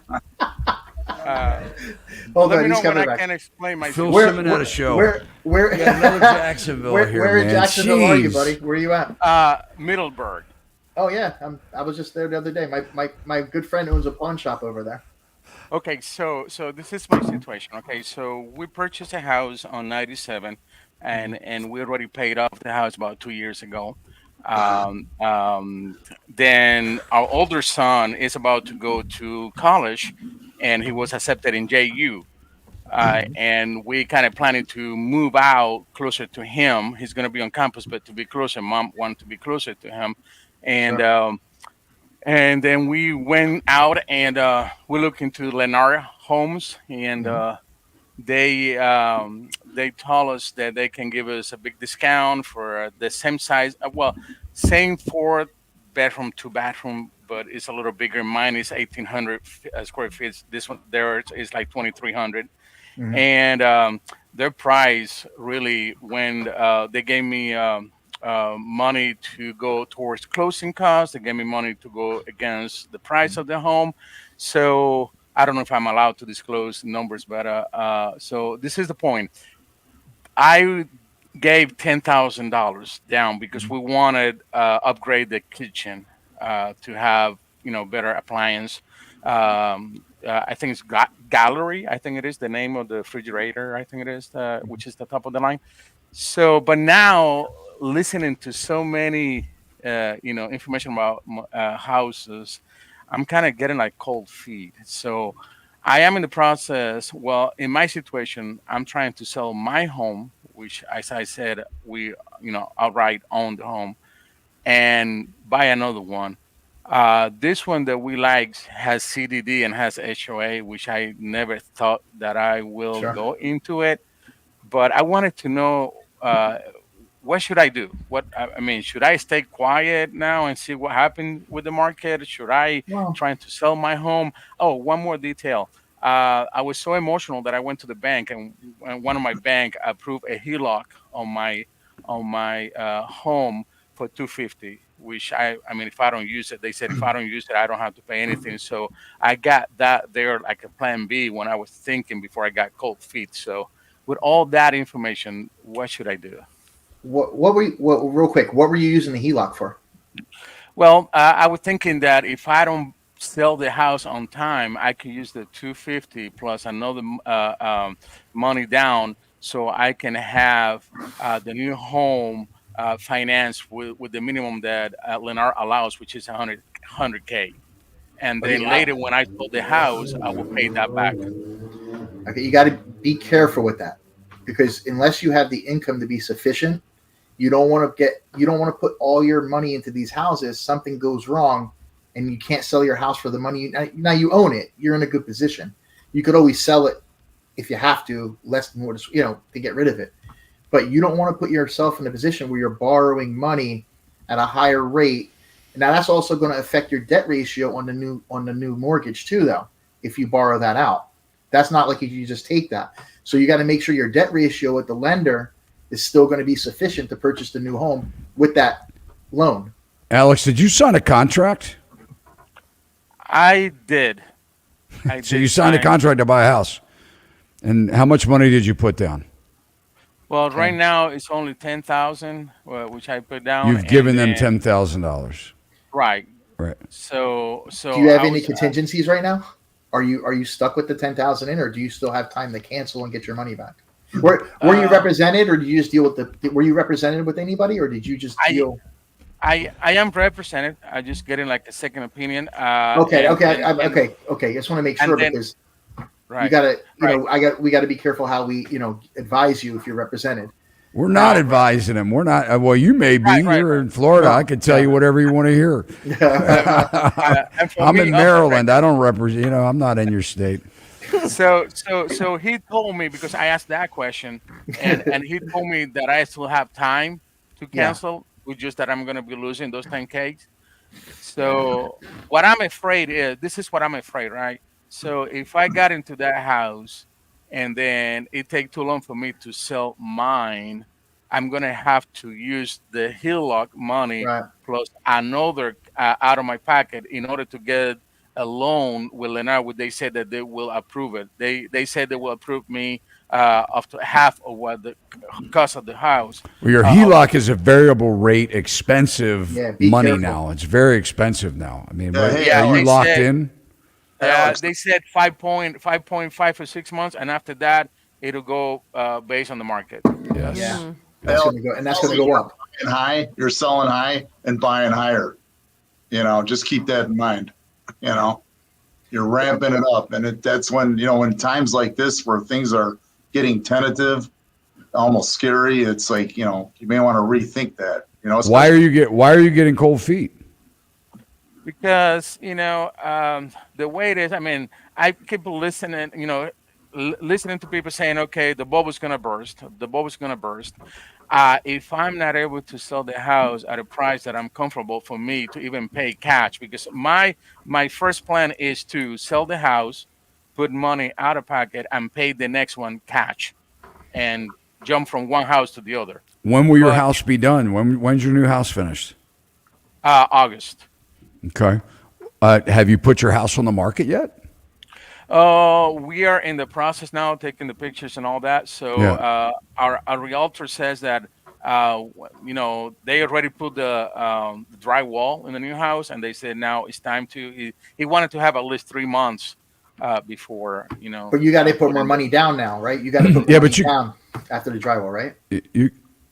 No. That's it. I mean, they said just 10K. Yeah. So if your real estate agent is telling you that your worst case scenario is you lose your deposit, I would put my house on the market if that's the case and sell my house. And then I would make contingent upon the buyers buying my house is that they let me stay until August. I mean, you could always go that route until your new house is completed. I mean, it's kind of like one of those things where, and I don't know that all you're on the hook for is $10,000. I don't know that. You may need a lawyer. What happens is, these builder contracts are very one-sided. And, I don't know that there's no harm that they could come after you for that. I have no idea. But I know as builders are getting more and more people that can't, the other thing too is, There typically is a contingency of whether you can get financing or not. And financing contingency should not be that I get a HELOC on my house and go further into debt to where I can't afford to make any of the payments. So I would look at, what does your financing contingency look like? Who qualified you for the loan? If it was Lennar's, mortgage company, they're probably giving you money back for that. So I would look at, what happens if you don't qualify? Because if you can't sell your house and you have 2 houses and you have to get a HELOC and you're not comfortable with the payments, the bank may not be comfortable with it either, and that may be an out. I don't know. Yeah, you'd have to look at your contract. You may need a lawyer. Okay. Well, I can tell you when I talked to Leonard and they asked for all this information, pay stub and all that, they said that the worst case, I'll qualify with them for the amount of the new home price. So they can finance the whole thing with them, the whole title, do everything with them, the home insurance and everything. They have the whole package, and that's why they give you so much money. Without selling your house, without selling my house. Well, then it sounds like you bought a house, my friend. Sounds like you bought a house. If there's no contingencies. Wanted to say real quick. I understand you're getting cold feet. You're hearing a lot. Now that doesn't mean you didn't get a good deal, right? Because we don't know numbers. They may have given you a good deal. They may have bought down the rate for you. So you really have to analyze that with your agent and look at that and really run some comps, see what's out there to see how good of a deal you got. Because even if go ahead. Am I allowed to say some numbers? I mean, why not? Yeah, we just can't talk numbers about commissions and stuff. But with numbers, no. But this is home price. This is home price and discount. Okay, so the house price was $444. Okay, and the total discount they gave me was $51K. So that brought the house down, to $390, and then I put $10,000 down, so it's $380. When I qualified for the HELOC a week ago, and the bank did the inspection on that they do, and they said the house was $375 up to $395. So what are you asking for the house? Like $390, $395? Like what are you asking to sell? I don't know if going to 390 would be stretching too much, because I really wanted to do a number that will allow me to sell it on time and jump to the next one, on time. You see what I'm saying? I don't want to burn any day. Yeah. You have 4 months, right? You got 4 months or 3 months. It's May now. So here's the thing. You really have to analyze that. $50,000 off the price. That seems like a pretty fair deal. I mean, we don't know the exact house or what the other ones are selling for. We don't know what the comps are. That's where your agent comes in. I mean, Lennar, where is this at? What city is it? Where is this at? It's going to be in the Green Cop Springs. I sold one closing there Monday. Or actually, no, it's closing. I just sold one. It's closing May 7th. May 7th. and we sold it for $395.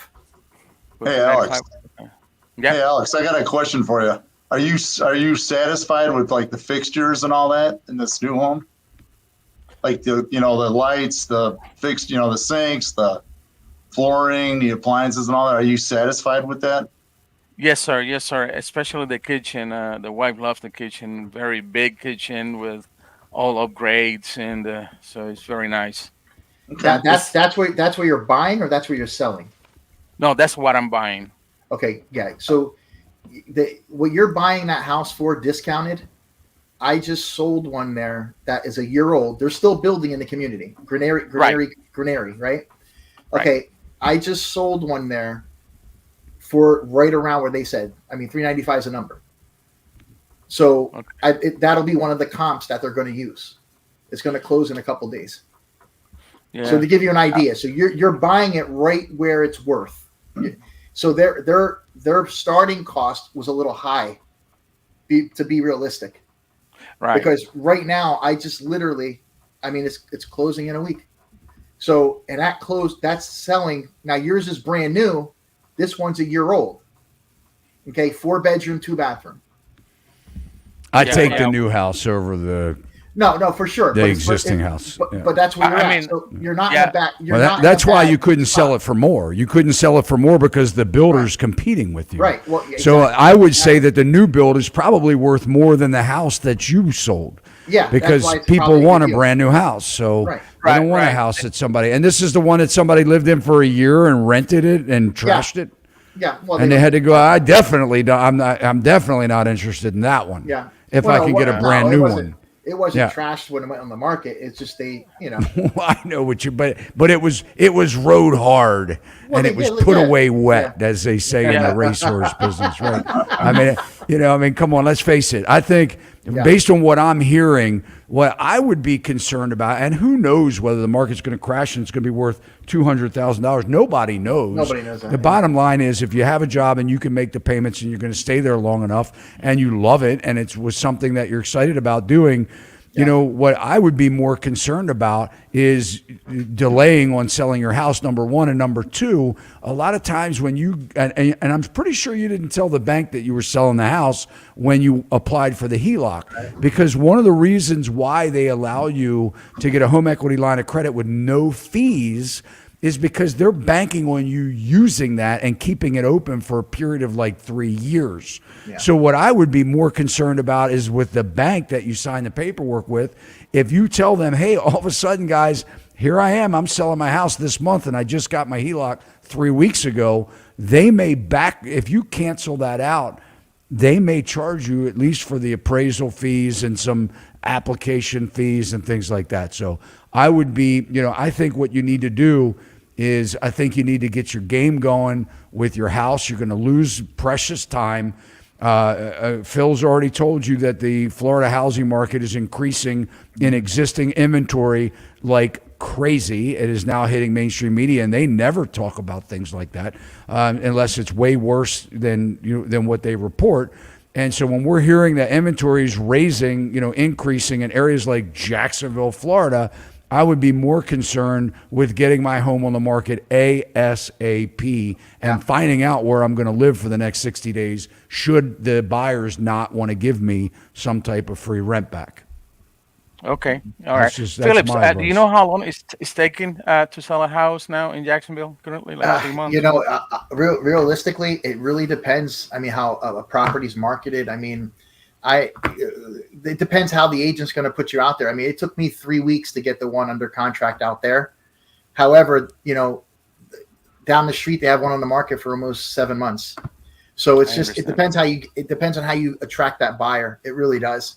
I mean, we have a buyer coming from out of state is where, like, when I do marketing, we do international marketing, different things. So we bring buyers that traditionally wouldn't see it. I mean, there's a lot of other things I could talk about, but I don't want to get too much into that here today. Come on, man. You don't want to talk about it? Do you want me? Are you okay? No, I don't. Oh, okay. I don't want you to talk about it.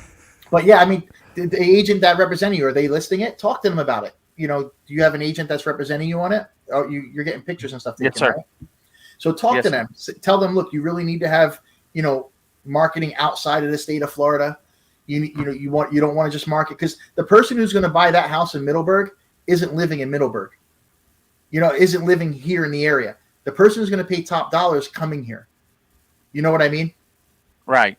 So from out of state. Yeah. That's right now, out of state buyers is where most of the purchases are coming. They're cashing out. They're coming down, right? The local buyers aren't stepping up. They're staying where they are with their 3%, 4% mortgages.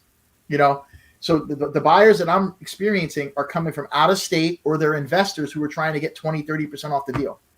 So that's what you're going to run into. You're going to run into lowball offers or offers coming from out of state. That's really where most of the offers are coming that I'm experiencing on my listings. So you're probably going to experience the same. One of our viewers here says, "Get your house on the market." Thank you, Kim, for that. Absolutely. Yeah, Thank you you. should have that Sounds thing like on the an market agent. as fast as possible. Get it on the market. You really need to Buy get it. some Sachs out there. peanuts. Phil, in case you Thank didn't you, realize guys. I was roasting you here. You see, Extra sweet. extra sweet. That's me, right? Thank you, guys. I appreciate you. That's me. Thanks for calling in, buddy. Best wishes. Good luck, to you. man. Good luck out there, man. Hope it all works out for you, Yeah. buddy. Anybody else want to come on the Phil Simonetta show tonight? We can. If you're from, Jacksonville, Florida, I mean, come on. There's got to be plenty of other people out there in Jackson. Anybody from Chicago that wants to talk to John That'd be over here? nice. I'm thinking I'll move to Jacksonville. Huh? Man, I'll tell you what. I already said Phil will be out of business in the next 6 months, but with everything going on with the transactional brokerage thing. Now, So, listen, all right. it's really it's interesting how that whole transaction thing, Todd.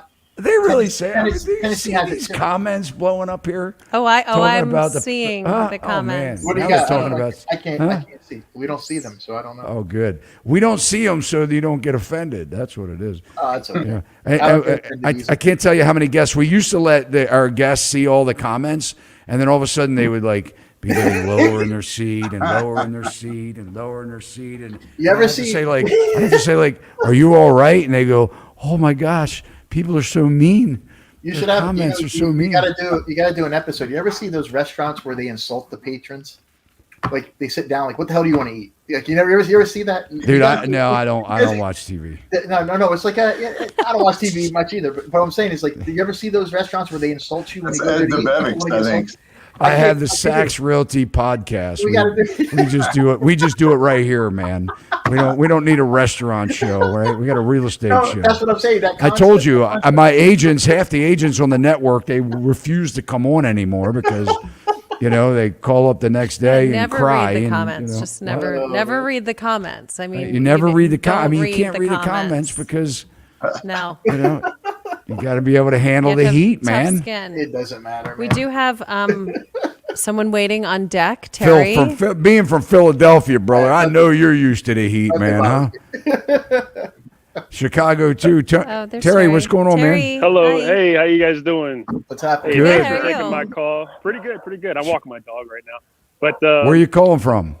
I'm actually calling from Texas, but I'm from the Boston area, and I just moved down to Texas about a year ago. And my question, you guys actually read my question earlier about home prices.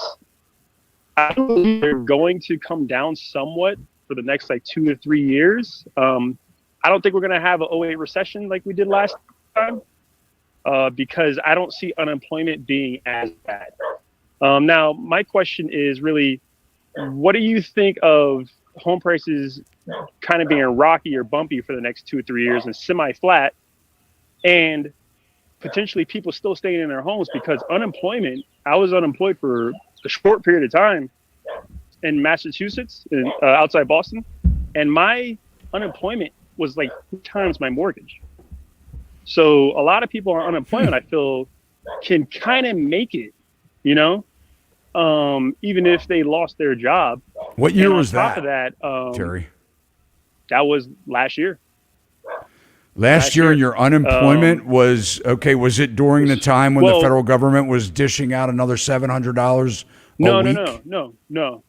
No. I got unemployment last year just before I moved to Texas. I rent out that property now.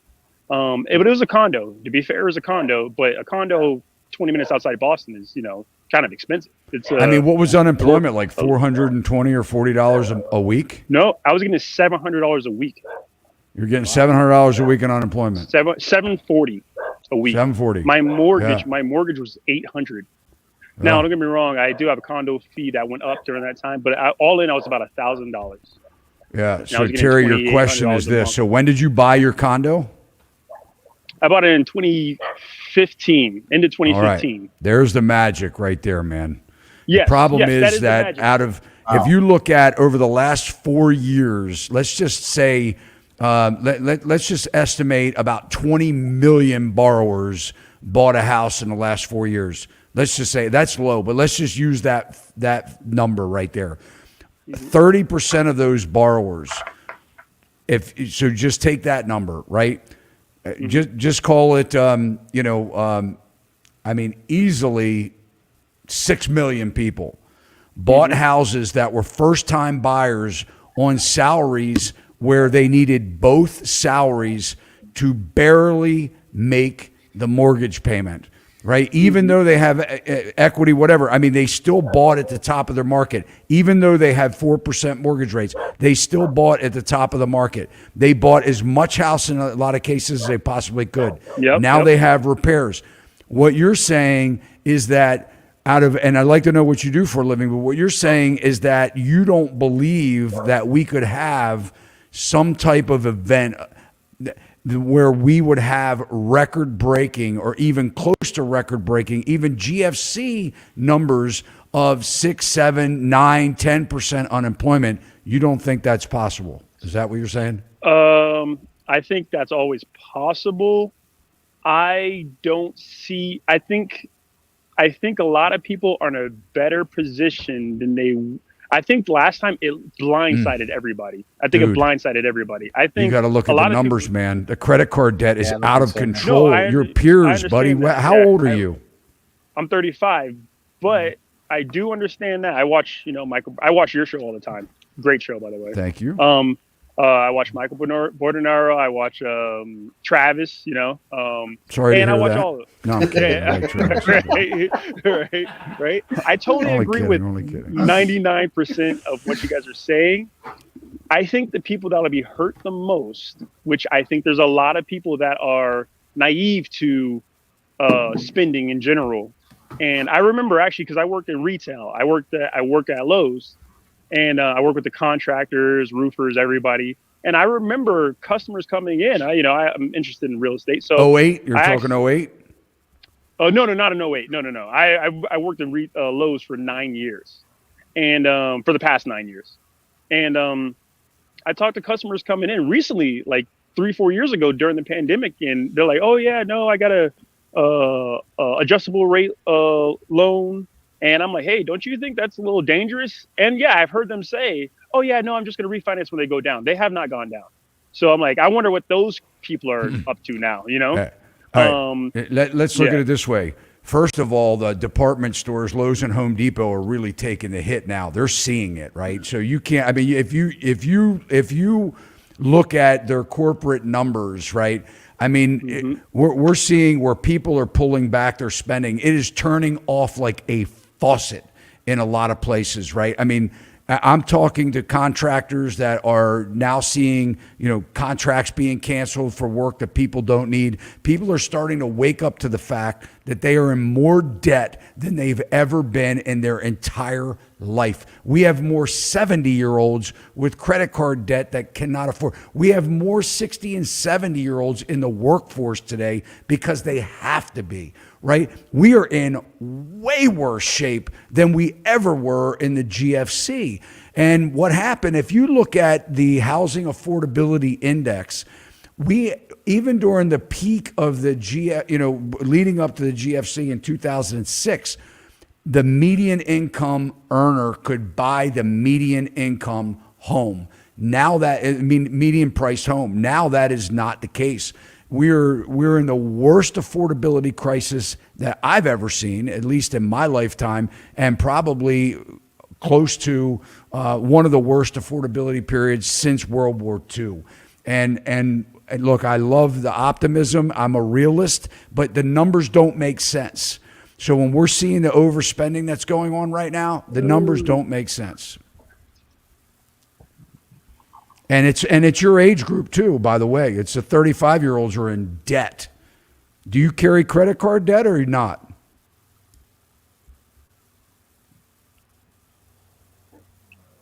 Did we lose him on the audio? Terry, can you hear us? Yeah, I'm back. I missed a lot of that. But do you carry credit card debt? Credit card debt? Mine specifically? Yeah, do you carry it? Do you carry a balance on your credit cards? Okay. I do not. That's good for you. Do you own a house right now? Personally, I think, no, I don't carry credit card debt. No. Do you own a house right now? I plan on waiting about 2 to 3 years to buy. And I have a great credit score.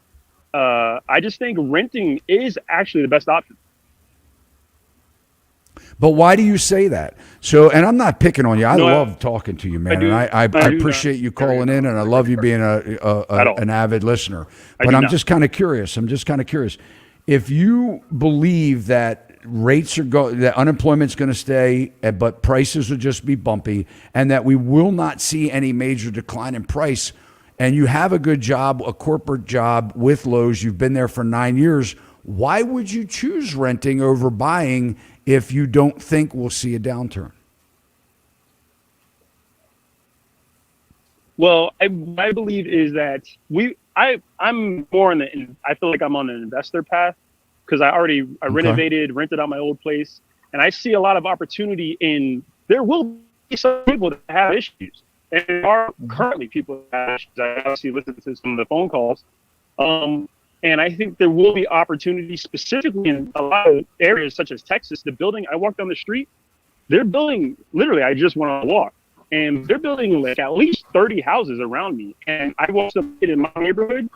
I've seen the listings increase, and they're sitting long. People want money they're not going to get for the home. I think they'll be fine when they sell it, but they're not going to sell it for what they want. And also, there's builders, they're right across the street, literally right across the street with builders that are just up houses, and all the builders' houses are cheaper than the existing homes that are listed. So I think I'm renting now because I do believe prices will come down for the next 2-3 years, I think, but not by like a huge 40% or 50%. I think it will be 10, 20, maybe 30 in certain markets. And I think that's opportunity there to buy. And also, those people that are stressed, you have an opportunity to buy those as well. 30% would be a devastation in our, and we lost him. Yeah. We appreciate you, Terry, for jumping on with us. We lost you. But I mean, if we look at, a 30% price reduction, and some people may not think that that's a lot because they look at, a 20% year over year, 25% year over year for at least 2-year price increase in housing. 30% would be devastating. 30%, yes, would. Yeah, 30%. Welcome back. 30% would be devastating. And what a lot of people don't realize is during the GFC, when you can see a house that is sold in the neighborhood that looks exactly like yours, and somebody bought it, let's just say a $500,000 house for 30% less, $150,000 less. What happens to the people that own the more expensive house? They let it go. And that's what happened in the GFC. A lot of these people that gave up on their mortgages, they took the easy road out, man. It wasn't all people struggling to pay their mortgages. Yeah. I watched more people dump their property because they're like, screw that, man. I overpaid by $150,000. I can buy the house next door for $150,000 less. I'm out of here. And a lot of people did that. So I think that, coupled with the fact that to lose a 30% price reduction on a home means that we have had a major recession and a major downturn, and that would mean that we've lost a lot of jobs. So I think what we're missing here in the whole conversation, and it's not just it's not you. It's just I think what a lot of people are not seeing is they have their head buried in the sand. Because right now, nothing makes sense. Nothing makes sense. It's ridiculous. We are paying. I will tell you. Oh. Go ahead. Sorry. I'll say on house shopping We can't hear you. We can't hear you, Jerry. We can't. Oh, sorry. Can you hear me now? No. Yep. No. Can you hear me now or no? Yes. Okay. I've been house shopping for a family member that, thinks they're informed, but they are actually not very well informed on the real estate. And of course, I play hands off, but at the same time, and I've, met with their real estate agent and whatnot. And I understand that the real estate agent is really just trying to make a sale, to be honest. And they backed out of the actual thing, kind of like your last caller. They backed out when things were kind of like, oh, this is way more expensive than I thought it would be. And so I see most people are uninformed, just generally, on interest rates moving, on the economic situation that we're in, and also just in general what their home is really worth. And I do see there will. Yeah, we're losing you, buddy. We're losing you. Yeah, you're choppy.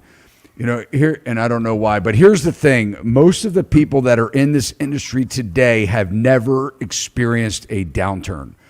They have no idea what it looks like. They've never experienced it, and it happens like that. Yep. Absolutely. Nobody sees it coming, and when it happens, it's done for a period of time. Right? There's a period of time in a downturn. You have winners and you have losers in the downturn. Terry is hoping that it does downturn because if he's an investor or he wants to be more in the investment world with buying real estate, he wants the opportunity to come in and buy real estate for, a lot less than what it's selling for right now, which is what a lot of investors are doing. I did it back in the, 2008 crash. I mean, I bought a lot of real estate. When the prices drop. But I think the bigger narrative here is that people are on this spending craze that is not sustainable. And, when you see the buy now, pay later and the credit card debt that people are carrying and the auto loans that people have $1,000 auto payments for 7 years, they're Crazy. buying houses, 2 incomes, they lose one pay, they're screwed. Paycheck away from bankruptcy, man. Yep. Sure. But anyway, we appreciate Terry for certain. Definitely. And it's fun, man. It's fun taking callers and it's fun talking real estate. So, John, what do you have to say, brother? You haven't said very much tonight. Just listening to Phil, man. He's busy. He is busy. I like it. Everybody's calling in for Jacksonville. Yeah. That's crazy, man. One thing I was going to say about the new construction is I don't think people realize how much duress these builders are under right now. Yeah. They're giving away the farm on a lot of these properties and buying down rates and this and that. And I've got clients I put into homes and they're just giving it all away. And, that stuff, because they have to sell those, Yep. And I could see that where that's, you'll see that start to waffle. That'll be one of your first signs when, they can't sell this stuff, Well, they're not stupid, and they're very funded, and they're playing with other people's money. Most of these big builders are publicly traded, but it doesn't. They can go down the tubes just like anyone else can. But the main thing is, like you said, I mean, you're going to see in the GFC, you're going to see it show up in new home construction. So that's what everyone really needs to watch, because somebody that's in a sub 4%, mortgage, 30-year fixed rate mortgage, that's thinking about selling their house and buying less house and spending more money for it, they're not motivated right now to sell. We will see that once. What will happen is if we start seeing a inventory, an influx in inventory, we're seeing it in certain markets, then the sellers quickly get on board because they're like, oh my gosh, I need to sell or I'm going to lose my equity. And this round may last another decade or longer. I mean, nobody expected the GFC to last 10 years, right? And nobody expected that before they could sell their house for what they paid for it. So if we take rip a page out of the book, we might say, you know what? This time it may be 15 years. And the seller might say, I want to sell now because I don't want to get stuck in this because I'm a baby boomer or I'm the silent generation and I want to get on with my life. I don't want to be stuck in this house.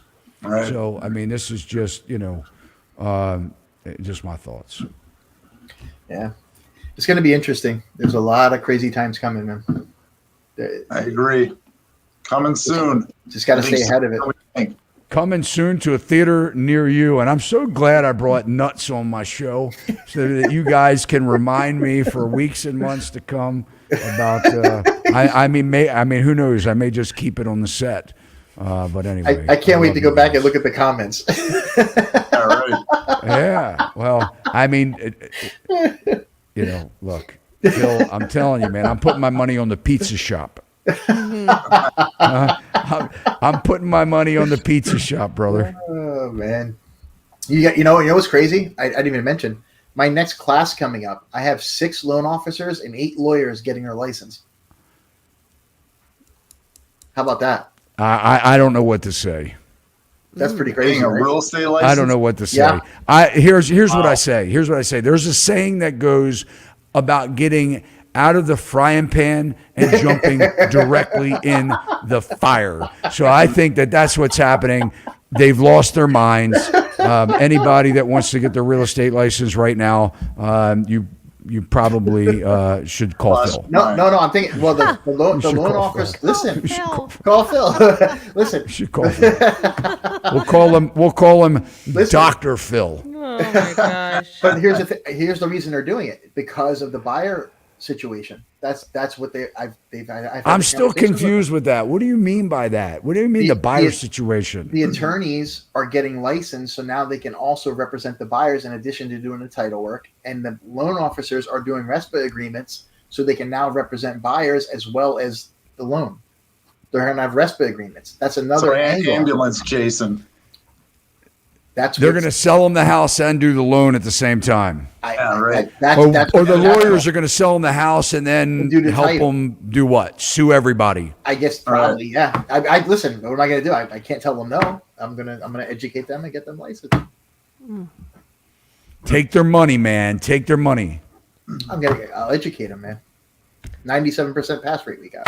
Man. Oh, come on, man. All you're doing is teaching them how to pass a test with their short-term memory. Those real estate exams don't mean anything. No. I teach them that. Look at the state of our business, for crying out loud. They all passed the test. No, the test. 100%. I tell you what, 100% of the real estate agents passed the test. Yeah. Well, what does that tell you? Yeah, well, that's, yeah. But the apprenticeship, if they work with me, that's different. But that's the business. You got the... Yeah, I love you, Phil. That's state regulated. There's nothing I can do. I think you ought to become a lawyer. Nah, no way, man. No way.